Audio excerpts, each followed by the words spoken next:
ready in the Badlands of Texas, just to the east of Dallas in Mesquite. This is the main straightaway at Devil's Bowl.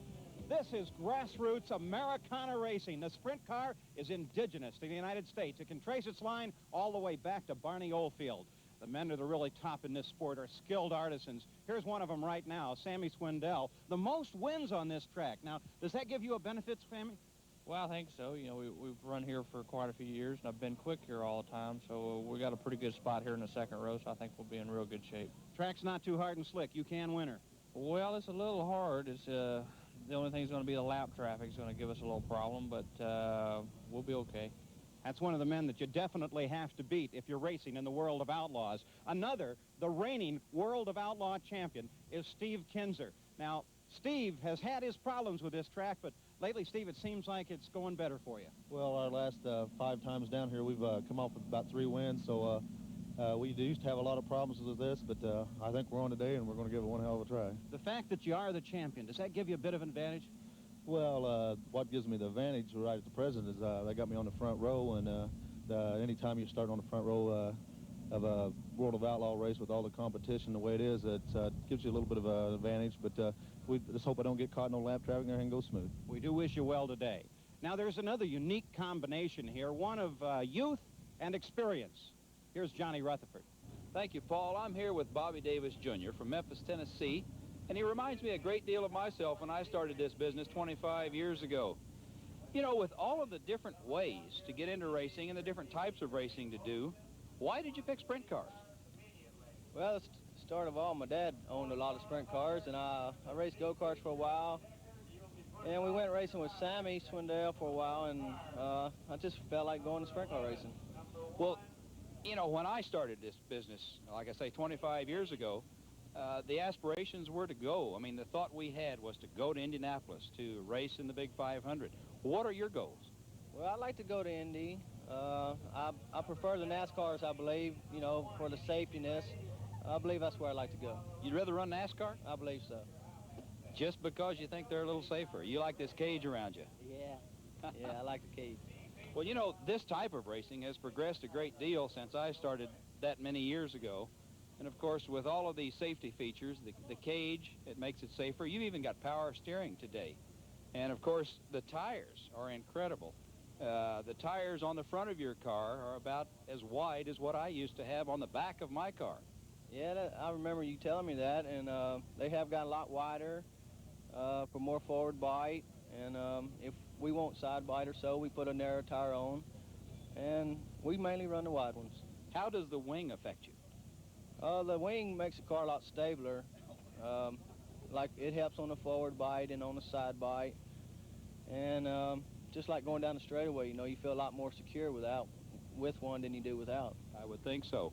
Well, of course, the cars are a lot safer today with the wings and with the roll cages. And, of course, they're a little bit faster than they were in my time, depending on track conditions. And with the track conditions is Gary Gerald. We'll go to him to see what it's like out there. Well, John, obviously the first thing that anyone notes about this unique half mile of Devil's Bowl is the fact that the back straightaway is significantly higher than the front straightaway. In fact, we're told it's about 15 feet different in elevation, meaning that when you go into turns 1 and 2, you're driving uphill. When you come to turn 3 here and into 4, you're coming downhill. Drivers say it doesn't greatly affect the handling characteristics, but you must be on your toes. When you come down into 4, you can find yourself being sucked out toward the front straightaway crash wall. Of more concern today is the actual surface of this half mile. This is a black gumbo clay. Under normal nighttime racing conditions, it would hold its moisture. It would be sticky, tacky, heavy, as the drivers call it. But under daytime racing, with the wind and the sun, even though we've had some overcasts today, it glazes over. It becomes very hard, becomes abrasive. That makes tire wear critical. Every driver in the field will tell you, if you don't come up with the right tire combination for this racetrack today, you have absolutely no chance of being competitive and thus winning the race. So it's a real guessing game going on right now. They've got to come up with the right tire. About our many IRA plans, call 800-THE-DEAN, Dean Witter, worth asking about. Since 1837, the legendary high fences of Aintree have taken their toll, proving to be the ultimate test of man and horse. And Tex Cobb takes you into the high-kicking world of championship karate. On NBC Sports World, there is a world of difference. There's the trace. trademark of the World of Outlaws as they group in their rows of four, tightly bunched. Nearly 700 horsepower in each of these engines as they come around to receive the salute from the fans. The fans love to watch this formation. Then from here, they will move to their rows of two, ready for the start. The World of Outlaws on parade here at Devil's Bowl at Mesquite, Texas.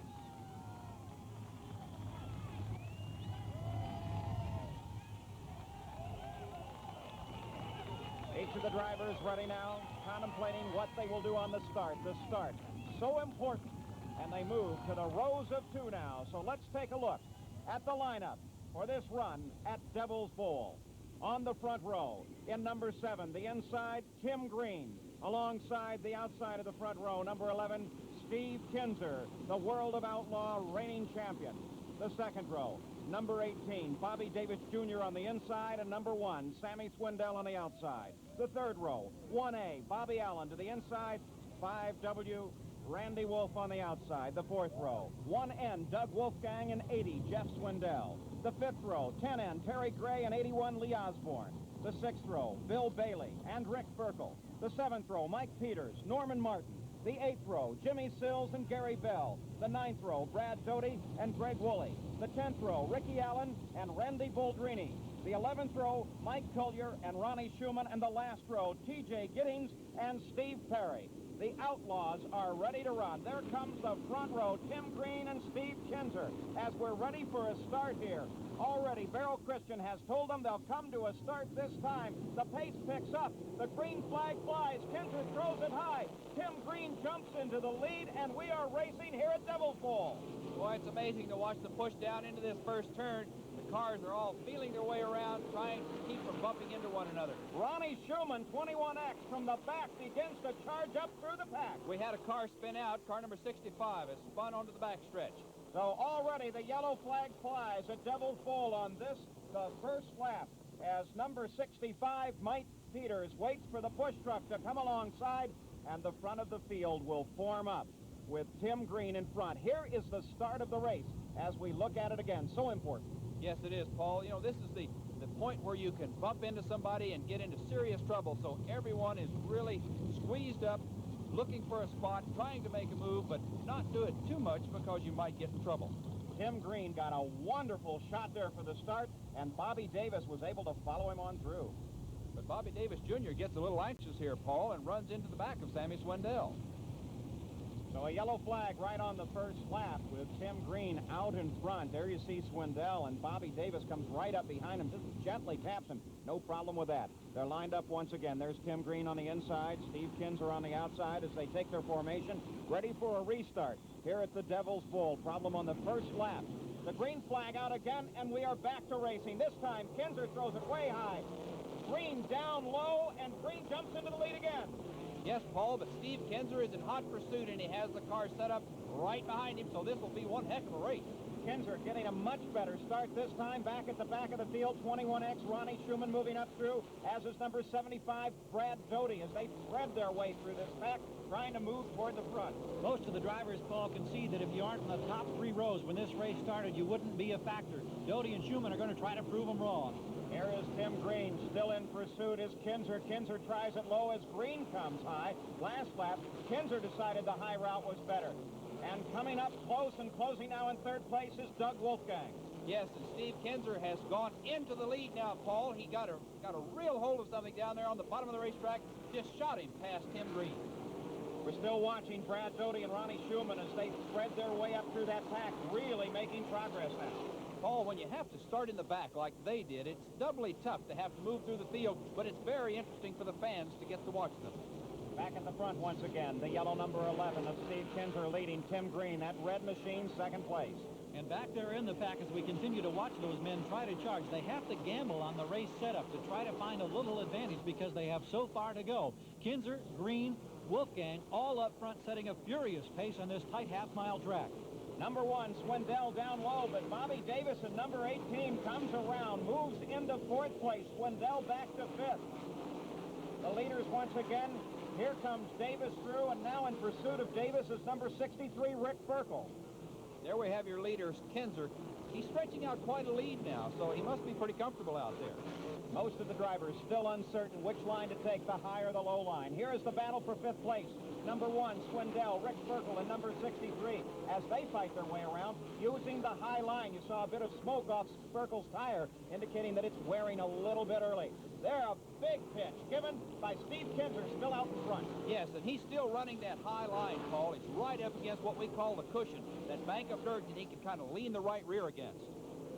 So Kinzer now has managed to move about a straightaway lead over the 2nd place car, the number 7 machine of Tim Green. Yes, but Paul, back in 2nd place, Wolfgang is moving in on Tim Green, and he's getting ready to try to take the 2nd place now. But Tim Green slams the door on Wolfgang. Wolfgang hits the binders, pulls back, and waits as Green continues his run in 2nd place. In 3rd place is Wolfgang. We've got a car. Quick spin down in the 1st turn. 23W, Greg Woolley. And so the yellow flag is out. Now, what about these lines on the course? Where do they drive, and why do they choose it? Let's go down to Gary Gerald as he looks at the lines on the course. Interesting contrast in driving styles up front in this race. Steve Kinzer electing to use the high groove from the opening flag, very effective in the lead. Doug Wolfgang and the number 1 in-car who's racing 3rd, in sharp contrast, has his car tucked right down as low on the pole as he can possibly get. The question now becomes, how much moisture is left for Kinzer before he has to leave the high groove and come down low? Can Wolfgang, taking the short way around, close the gap on him? So the field follows Steve Kinzer, Tim Green, and Doug Wolfgang back towards the green flag as we're ready to go racing once again. The track clear, the green flag flies, and Green and Kinzer get together. Kinzer just barely taps him. Wolfgang closes up, but still they stay in contention. Wolfgang is down low, fighting with Kinzer for 1st. The low line is no good for Wolfgang. He is able to move to 2nd now. He charges for the lead. Wolfgang roars into the lead. Kinzer is 2nd, Green is 3rd. What an incredible move by Doug Wolfgang as he leaps down that back straightaway, taking the lead away from Steve Kinzer. And he looks like he's really got it hooked up. But look at this tremendous battle for 4th through 8th. Number 18, Bobby Davis in 4th. Here comes Swindell as he charges on Ferkel. They are fighting for 5th place, and sitting back watching but continuing in the action, Brad Doty and Bobby Allen. Sammy Swindell in that 1 car has been up and down. He's trying to run down low, just as Wolfgang was doing. He gains 2 positions, then he loses them back. You see the horsepower on the straightaway that puts him into contention, but the car just not set up or handling the way he hoped it would when they set it up to run low. Bobby Allen slides by now as he gets past Swindell. Swindell is really having problems. His car is just not getting a hold of the racetrack, Gary, and he's scratching all around looking for a place to run, not having much luck. Allen tucks in behind Swindell. We're back at the front now as Kinzer comes low with a challenge on Wolfgang for the lead. Tim Green still running in 3rd. Kinzer is back out in front. Wolfgang is back in 2nd. Kinzer's car really operates around the outside of this racetrack. He used it to his advantage, has taken the lead back, and he's gone away again. Again, the variance in lines as Kinzer uses just a little bit of the cushion on the high side, and Wolfgang comes down and uses the low side. The battle for 5th continues as Doty, number 75, slides past Swindell on the high side. There goes Rick Ferkel as well, the low side. Not working nearly as well for Swindell, but on a straightaway, he comes back past Ferkel. Swindell's car really gets forward by it, and he just leaps down the straightaway once he gets lined up. Boy, he's got his problems in the turns. Remember, too, that Doty, now running in 5th place, started this race back in the 9th row, so a magnificent charge for him. Now, Bobby Allen pours on the power, screams past Ferkel, and Swindell moves down on the inside. Yes, Paul, and it appears that the racetrack is changing, and the bottom line around turns 3 and 4 seems to be the best. So Bobby Allen in 1A, now in 6th place. The battle is for 7th place between Swindell and Ferkel. But these drivers continue to experiment, trying to find where on the race course they have bite. The battle for the lead once again as Doug Wolfgang closes down on Steve Kinzer, but the yellow flag comes out. Another spin by Greg Woolley, number 23W, so the field will slow. Gary Gerald has been watching from inside the 2nd turn. Gary? Well, while those 2 great veterans, Wolfgang and Kinzer, continue their battle up front, we've been watching the back of the pack. And the man we're keeping a close eye on is Brad Doty and Gary Stanton's number 75 car. This Arizona-based car has really made a run. He came from the 9th row, started 17th. They may have put on soft rubber. It's really paid off as we get set to go green again. Steve Kinzer leads the pack around. Doug Wolfgang right down low. He's being chased by Tim Green. That's first, second, and third. Kinzer, Wolfgang, Green. But look at Kinzer pull out again. There goes Doty around the outside, trying to get by Bobby Davis Jr. Here comes Bobby Allen on the inside, and they have moved him back 2 spots. Doty and Allen pull a high-speed straddle on Bobby Davis as they pick up 4th and 5th. Davis drops back to 6th place. Doty's still trying to work that outside and get around Bobby Allen, and he does. Back at the front, it's Kinzer still in front. He continues to use the high groove. Doug Wolfgang comes down low, continues to knock on his door. Tim Green still maintains 3rd place. The battle is for 4th, and it is a hot battle at that. But here comes Wolfgang back up at the front as he challenges on Kinzer, but then falls back. Yes, Paul, he moved up on that top line. Here's Kinzer now, moving down to the bottom, shutting the door. Here's the battle for 4th place. Up high, it's Doty. Down low, it's Bobby Allen. Allen currently in 4th place as Doty drops back just a bit. And you can't help but wonder if Doty may have used up the effectiveness of the tires. He's still there trying to make the run as he battles almost wheel to wheel with Bobby Allen. Back at the front of the field, Wolfgang tries it again, closes down behind Kinzer. Kinzer lifts up that left front wheel as he spins the tires and heads off into the first turn, now on the backstretch. Kinzer lights that right rear a little bit as he pulls away from Wolfgang. You know, Kinzer is moving up and down. He goes around the outside 1 lap, and then he moves down around the bottom 1 lap. He's really searching, trying to find out when that corner is going to give up. All back in the 70s, Doug Wolfgang set an all-time record of victories in a single season for sprint car drivers with 45. Steve Kinzer equaled that record with 45 wins a year ago. The 2 of them battling for supremacy here at the Devil's Bowl. Kinzer and Wolfgang now begin to close on the back of the field. The first time they've encountered lap traffic. Now they must thread their way through. Both of these drivers are masters at handling traffic, though. It's very tight on this half mile at Devil's Bowl. That's the hard part. This is the real test. Oh, we have 2 cars getting together, bumping there. But you can see Kinzer still moving around the outside. This is the test, as I've said, when you run into the back. This is Paul Page with Johnny Rutherford and Gary Gerald at the Devil's Bowl, where we are under the yellow flag. Steve Kinzer currently leads, followed by Doug Wolfgang and Tim Green. Out in the second turn, Gary Gerald has been watching some moves from the back. While that slick racing surface starts to take its toll once again, we're seeing more spin-outs. The man on the move is Brad Doty. A year ago here at Devil's Bowl, he came from far back in the pack to win a World of Outlaw race. He started 17th today. He's currently in the 4th spot in Gary Stanton's number 75. So he has really come the farthest of any driver in the field thus far. The green flag in the hands of the starter once again as they wind up the revs, and Kinzer leads them down toward the green flag. Look at this terrific fight now as Doty comes up, challenging for 4th place, challenging for 3rd, comes around Tim Green. Can he hold on? Bobby Allen on the inside, moves into 3rd, Doty into 4th, and Green gets pushed back into 5th. Bobby Allen is one of the best drivers when it comes to the hard, slick racetrack, and he's no spring chicken. He's 40 years old, so he's out there standing on the gas. We're back with the lead. Steve Kinzer, that yellow machine being chased by the white car of Doug Wolfgang. Kinzer has decided the high side is the best in the 3rd and 4th turn. Wolfgang still down low, and Bobby Allen closing on Wolfgang.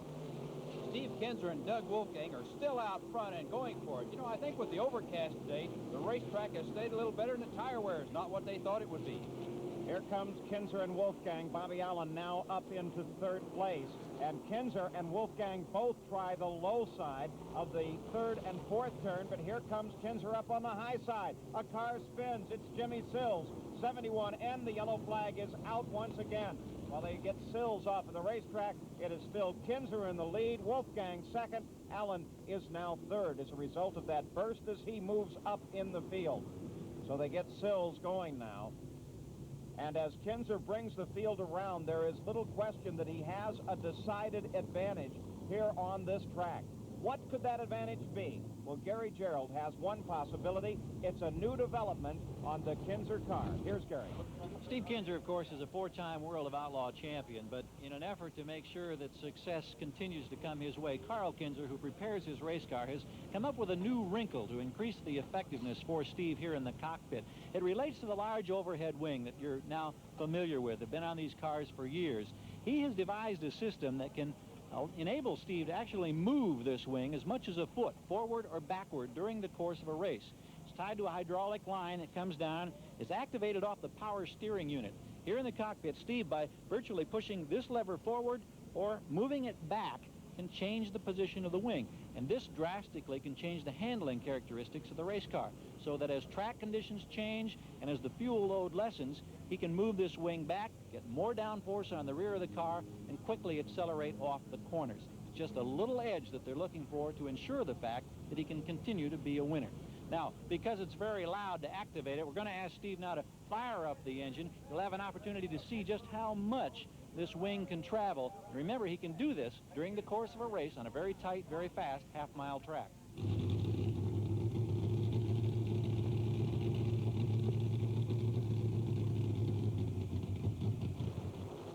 Well, since he's running in the lead, it appears that it's working. You can bet it'll be about 3 days before there are 4 or 5 of those wings on other cars. Steve Kinzer leads them back to the green flag. Doug Wolfgang up high continues into pursuit, and Green is battling now for 3rd place. Brad Doty seems to fall backwards now as he leaves that battle. Yes, Paul, I think his tires might have gone off a little bit. Of course, Bobby Davis Jr. is still hanging in there, making his move. Here is the lead once again as Bobby Allen tries it on the low side, closes on Wolfgang, but Wolfgang and Kinzer are running a race of their own. Here's the battle for 5th place. There's Davis. Swindell charges in. Doty on the high side. Swindell up and over on the berm a bit. Davis continues to hold 5th.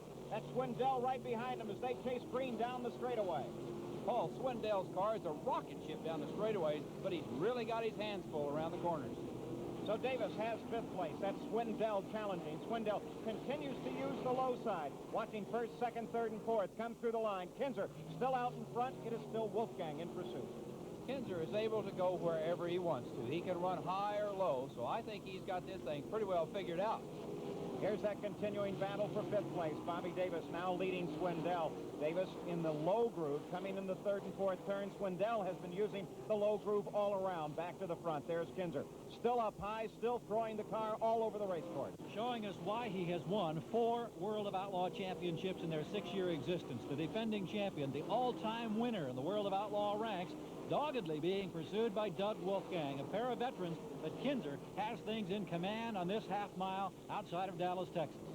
Back behind the leaders, here's 3rd, 4th, and 5th as Tim Green tries to move up, close in, and collect 2nd place, but Bobby Davis is closing in on Green at the same time.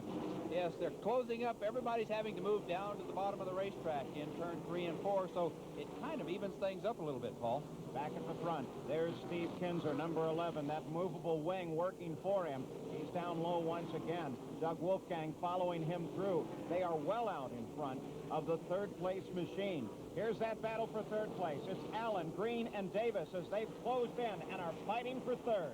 Yes, we see Tim Green around the outside passing Bobby Allen, but watch him get a hold of the racetrack and go back by down the straightaway. It's incredible to watch these cars leap off of the corner.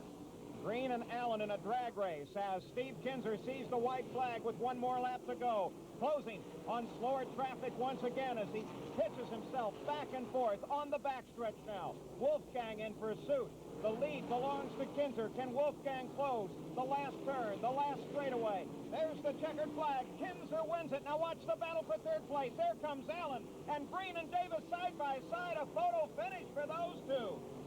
So Steve Kinzer followed by Doug Wolfgang, and then a very tight battle, 3rd, 4th, and 5th between Bobby Allen, Tim Green, and Bobby Davis. But Steve Kinzer, number 11, wins this race. Now here comes Allen. That is Davis down on the inside. Green on the outside. It's the battle for 4th, and Tim Green has the acceleration and gets him at the line. Gary? Steve, congratulations once again. You got out in front early. What was the key in winning this race? Well, I don't know. I could work on the top pretty good in 1 and 2. Never did try the bottom there, but in 3 and 4, I had sort of a pitch up. I didn't know whether to run the bottom or the top, and I couldn't tell, and I was working pretty decent either place. Doug Wolfgang made a real strong run at you, jumped out in front there briefly. Any concerns at that point? Because he had been running down low. Well, what happened was I didn't get a real good start on a restart, and he jumped by me on a restart, and then I had to get back by him. It was a mistake on my part.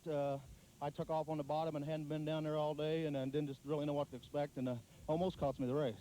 Carl fixed you this trick wing setup that we talked about a bit earlier. Did you use it at all today, move the wing back and forth? I played with it a little bit. I don't know. It's still just sort of an experimental stage right now. At this point, you're back in victory lane. You're starting off this 84 campaign just the way you ended up last year with another championship. Congratulations again. Thank you. A good run by Steve Kinzer, his third win on Devil's Bowl. John? Well, Paul, you know, this is the first sprint car race I've seen in a number of years, and they're just as exciting now as they ever were. Great racing today, the World of Outlaws sprint cars.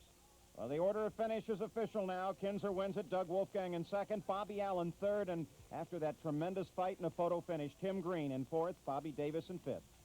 Well, they give big trophies to the big guys in the World of Outlaws. John, that's a pretty unusual trophy. Yes, it is, Paul. This was made by the late Dale Mueller, and it's unique in that it's all wood, and it was the one presented to me by a race fan club back in 1965 for the National Sprint Car Championship. Little picture of our guy JR in his car and crew cuts in those days, Yes, right? that was the thing. We went faster that way.